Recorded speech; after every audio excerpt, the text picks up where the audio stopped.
What a way for the Sox to start the season, huh?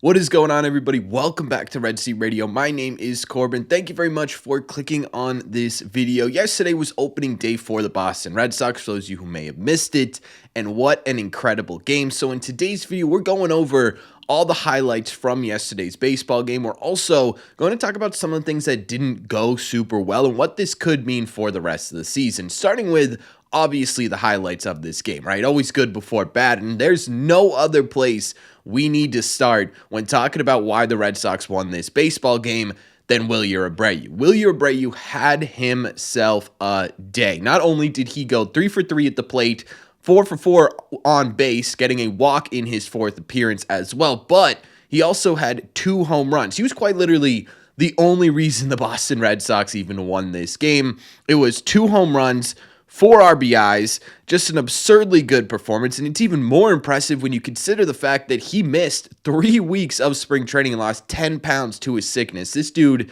struggled in the spring, came into the season and said, nope, I'm good. I'm going to hit 2 home runs, one of them in the top of the 9th inning to legitimately win the game for the Boston Red Sox. Wilyer Abreu was a one-man show yesterday, and I think as a nation here, we kind of underrate Wilyer Abreu because of the fact that Roman Anthony's waiting in the wings. I am definitely subject to that as well. There have been times this offseason where I'm like, just trade this dude so we can get Roman up here. There's still a ton of value with Wilyer Abreu. There's a reason he was a Topps Rookie of the Year finisher. There's a reason he was a Gold Glove winner. He's still an extremely valuable piece of the Boston Red Sox, and just goes to show you how deep this Red Sox lineup can be. Outside of Wilyer Abreu, in terms of highlights on the offensive side of things, there weren't really a ton.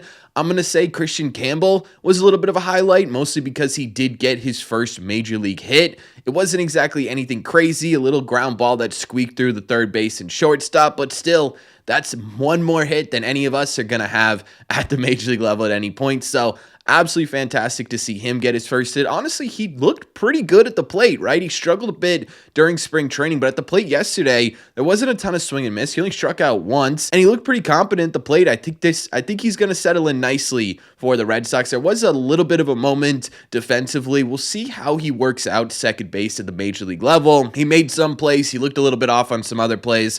I don't know. I think it's going to take some time for him to truly adjust to being a full-time second baseman.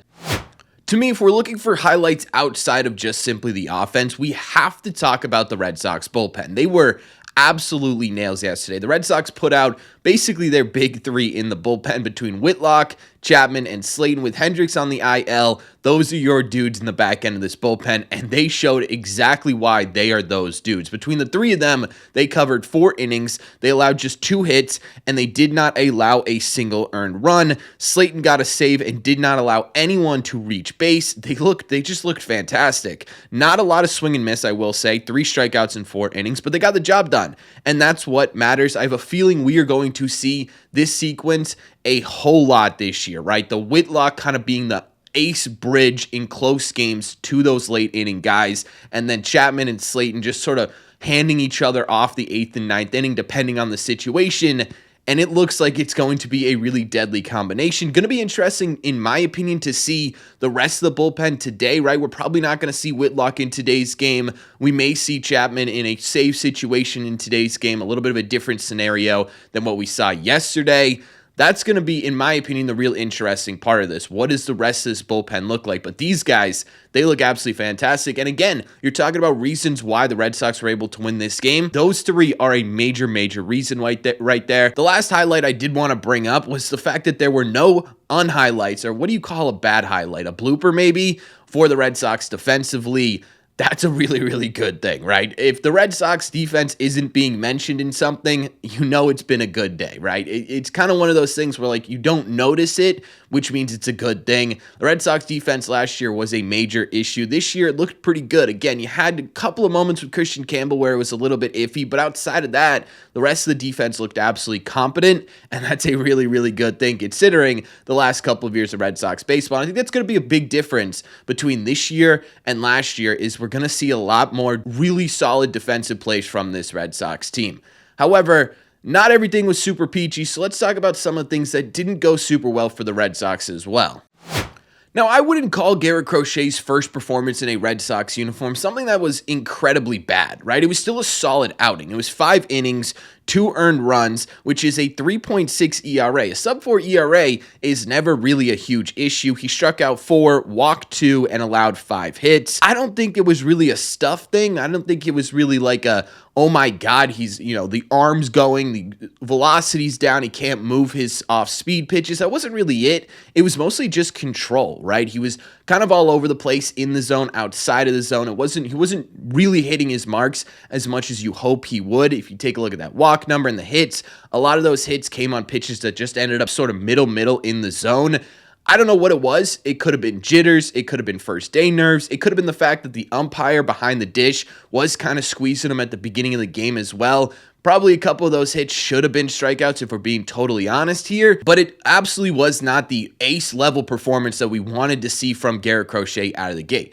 Here's what I will say. You could take the negative and say, oh my God, this guy isn't the guy that we promised. Or you could sit there and you could say, wait a second, if 5 innings, 2 earned runs in his very first performance of the year is a negative connotation, I think the Red Sox are in a really good place, right? If a guy who goes 5 innings and allowed 2 earned runs, again, a sub-4 ERA, is not up to the standard of what Garrett Crochet could be, we're in for a really fun season, aren't we? If that's sort of the worst case scenario here, I think we're going to be just fine. Garrett Crochet, though, it certainly wasn't good enough to be put on the highlight reel in this video. The other thing I wanted to mention was the fact that the Red Sox meat of the order really looked lost at the plate yesterday. Between 2 through 5, they combined for 0 hits, 8 strikeouts, and the only one of them to reach base was Story on a walk. You just simply have to get more out of those guys. That's the meat of the team right there. Devers had 3 strikeouts. Bregman didn't get on base once. He did only strike out once, so did have some contact, just wasn't hard enough or in the right spots to get on base. Casas struck out twice. Story did as well. And honestly, the only reason I'm not including Jarren Duran in this is because he did have 1 hit. I don't think there's any reason to overreact to any of these performances. It's one single game, right? If we're gonna try and extrapolate one singular game to represent the course of 162, we're gonna have a really miserable season, right? We're gonna have to talk about month sample size, week sample size, stuff like that, as opposed to one singular game. So I'm not gonna get all riled up here about the Red Sox meat of the order not performing, but if the Red Sox want to win games, these guys are gonna have to be a part of it, right?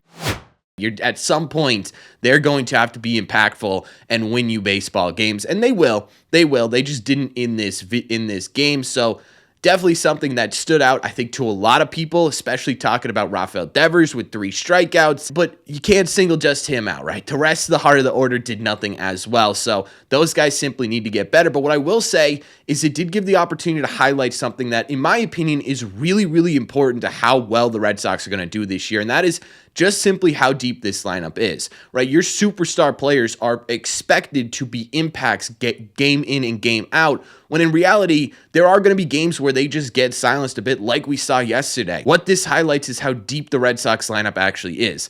Your superstar players can't beat the opposing pitcher. Okay, how about a top 5 rookie of the year finisher, right? That guy could probably beat you, and he did beat you, right? How about a top 10 prospect? Let's see if that guy can beat you. How about a Connor Wong or a Ceddanne Rafaela? Wong was an above average hitter last year, and Ceddanne Rafaela, when he gets hot, has the opportunity to legitimately change games like we saw from Wilyer Abreu last year. You're talking about a lineup where if 1 through 5 can't get it done, there's a pretty good chance that 6 through 9 can get it done as well. So that to me really stood out in sort of let's take this negative and figure out a silver lining type of way.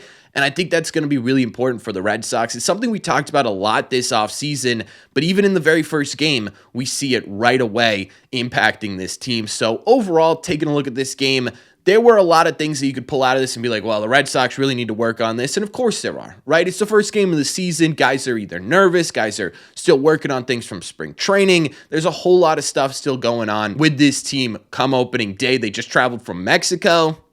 They were in a different country 2 days ago. So I'm not totally worried about any of the negatives. I'm just looking at the positives, and that's the fact the Red Sox won this game. It's also the fact that baseball is back, ladies and gentlemen. That feeling in that ninth inning where your palms get sweaty and you can't peel your eyes away from the screen that's replicated in no other sport is officially back. And I don't know if I could be any happier with the results. So I'm pumped with the Red Sox winning this first game, but I want your opinion as well. What stood out to you in the Red Sox first game of the season? What'd you like? What'd you not like? And what do you think it is any indication as to what the Red Sox are going to look like this year? Let me know all your thoughts in the comment section down below. As always, if you made it to the end of this video, do me a favor. Make sure you guys have hit that subscribe button if you haven't already. If you're new here, we talk Red Sox content almost every single day. Also, make sure you guys have hit the like button on this video as well. Just simply helps out a ton, and it's the best way to let me know you're enjoying the content. Don't forget, if you guys want to listen instead of watch these episodes, the best way to do so is to head over to your favorite podcasting app and look up Red Seat Radio. Thank you all very much for clicking on this one, and I will see you in the Red Seats.